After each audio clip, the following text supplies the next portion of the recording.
Pemirsa, obat yang diberikan kepada pasien yang positif terinfeksi virus corona baru atau COVID-19 bukanlah antivirus atau vaksin, sebab vaksin COVID-19 belum ditemukan. Sejumlah negara termasuk Tiongkok baru mengupayakan uji coba vaksin terhadap manusia.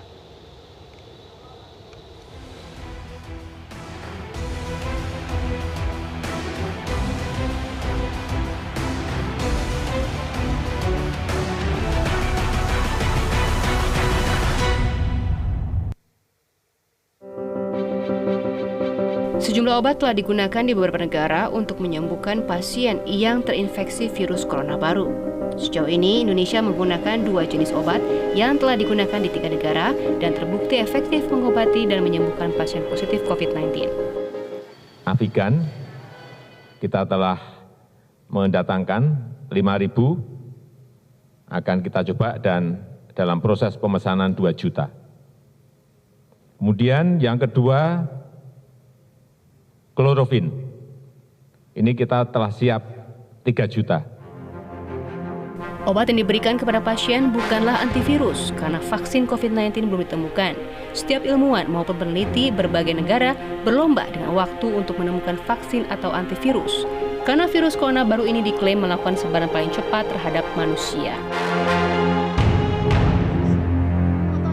Pertengahan Maret 2020, Tiongkok menyetujui dimulainya uji coba klinis vaksin COVID-19 yang didistribusikan oleh China Academy of Military Medical Science di kota Wuhan.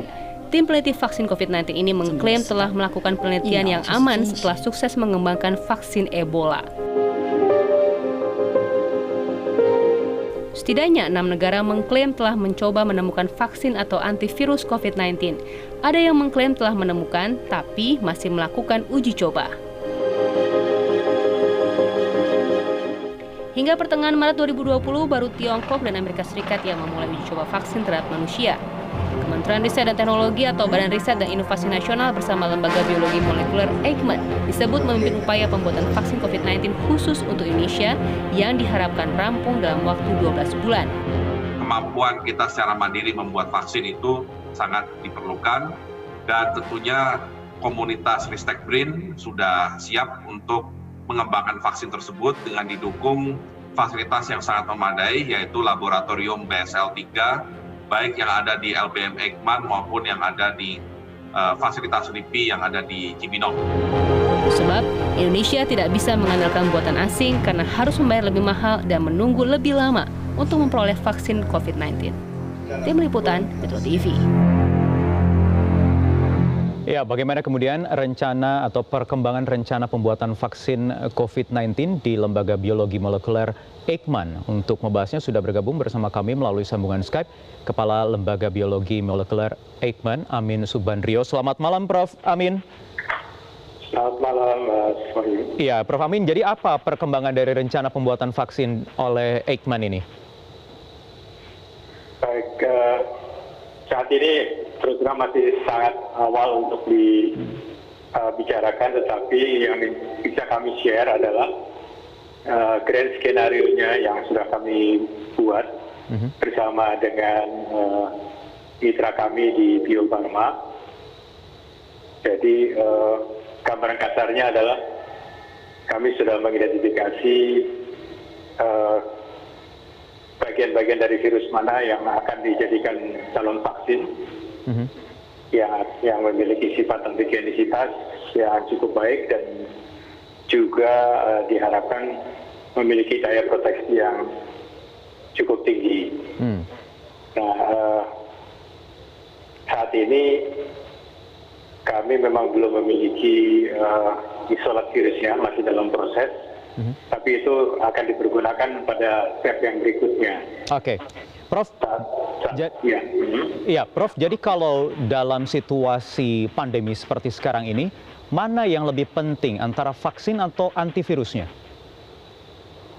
Ya, tentu kedua-duanya menjadi sangat penting. Tapi karena juga saat ini dua-duanya belum ada, jadi kita harus segera mulai mana saja yang lebih dahulu. Karena apabila kita mendapatkan obatnya dengan segera, saat ini kan sudah ada beberapa calon obat antivirus yang sedang dicoba. Jadi mungkin itu sudah bisa dipakai.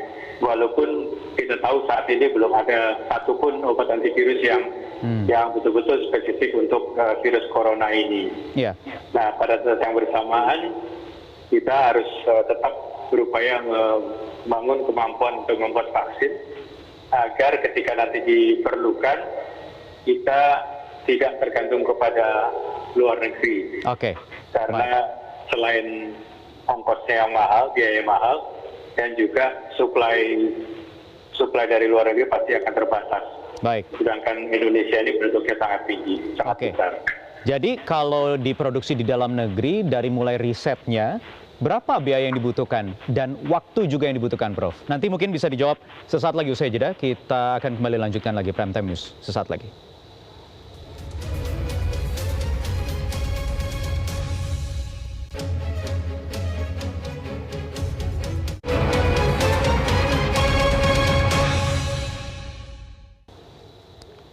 Pemirsa, publik diharapkan sadar akan bahaya COVID-19 setelah salah satu rumah sakit universitas di Amerika Serikat melansir video 4 dimensi kondisi paru-paru pasien COVID-19 yang menunjukkan begitu cepatnya virus menyebar dan menyerang paru-paru seseorang.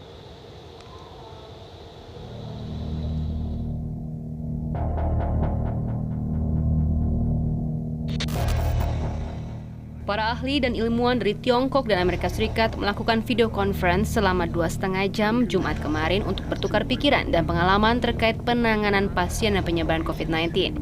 Ilmuwan Tiongkok menekankan tindakan pencegahan ketimbang pengobatan. The very important point I would like to mention is, so this is some data showing virus loads much higher in the upper airway in the early stage of onset, 3-4 days. And decline after 1 week. In other words, the higher the viral load may be more contagious. Di Amerika Serikat, Dr. Keith Mormon dari Rumah Sakit George Washington menciptakan virtual reality 4 dimensi bersama surgical theater yang menampilkan kondisi paru-paru pasien yang positif terinfeksi virus corona. Ini adalah model paru-paru pasien COVID-19 berusia 50 tahun dengan gejala awal demam dan batuk kering. Virtual ini menunjukkan perkembangan cepat virus corona yang merusak hampir seluruh paru-paru pasien yang diindikasikan berwarna kuning. Terlihat, kondisi paru-paru pasien COVID-19 tidak sama dengan penderita pneumonia atau flu biasa. Dengan publikasi virtual paru pasien COVID-19, setiap orang diharapkan waspada dan berpikir 2 kali ketimbang menyepelekan penyakit virus corona. Baik, kita lanjutkan lagi perbincangan bersama Kepala Lembaga Biologi Molekuler Eijkman, Amin Subandrio. Prof. Amin, jadi waktu yang dibutuhkan berapa lama sebenarnya? Biayanya juga berapa, Prof? Baik, WHO saja menetapkan kurang lebih dibutuhkan 18 bulan untuk mengembangkan vaksin untuk coronavirus ini. Tetapi kami akan berupaya untuk mendapatkan bibit vaksinnya dalam waktu kurang dari 12 bulan untuk kemudian kami akan serahkan ke industri untuk dikembangkan lebih lanjut termasuk uji klinisnya.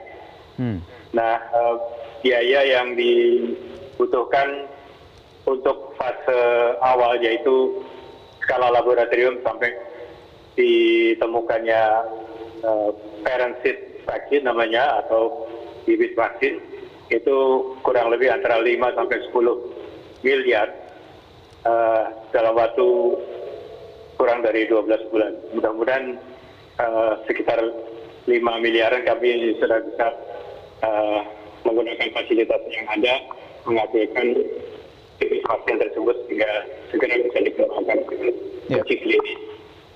Jadi artinya selama menunggu vaksin ini jadi, artinya virus ini masih akan keluar masuk, bisa menjangkiti siapapun? Ya, tentunya itu tidak bisa kami sangkal. Jadi itu diperlukannya upaya yang paralel antara pengembangan obat antivirus yang spesifik dengan upaya-upaya pencegahan melalui sistem kekebalan tubuh, yaitu dengan vaksinasi. Tentu upaya lain tidak bisa dihentikan, termasuk pencegahan penularan dan sebagainya. Iya, baik. Yang ingin saya tanyakan juga, Prof, ini mungkin bisa Anda konfirmasi juga. Sebenarnya kalau kita bicara selama ini kan yang diimbau adalah, yang paling diingatkan adalah kelompok usia 50 atau 60 tahun ke atas, lansia begitu ya. Sementara untuk anak muda sampai bahkan balita ini tidak begitu rentan, tetapi bisa menjadi carrier. Yang saya ingin tanyakan, seberapa lama seseorang bisa menyandang status carrier? Terima kasih. Jadi seseorang bisa membawa virus di dalam tubuhnya tanpa sakit. Itu rata-rata selama masa inkubasi ya. Rata-rata sekitar 3 sampai 7 hari masa inkubasi, tetapi masa yang terpanjang adalah antara 14 hari sampai 20 hari. Kalau dalam periode tersebut orang tersebut tetap tidak sakit, maka boleh dikatakan tubuhnya dapat mengatasi serangan virus tersebut. Jadi dia sendiri tidak sakit. Tetapi dalam masa inkubasi itu virusnya masih bisa hidup di dalam tubuhnya, dan apabila kemudian dikeluarkan, maka masih mungkin menginfeksi orang lain. Oke, jadi di luar masa inkubasi tadi virusnya akan mati sendiri begitu ya, Prof ya? Ya, artinya setelah 14 hari atau 20 hari, kekebalan tubuh kita akan bisa mengeliminasi virus tersebut. Baik. Terima kasih Kepala Lembaga Biologi Molekuler Eijkman, Amin Subandrio, atas waktunya di Prime Time News.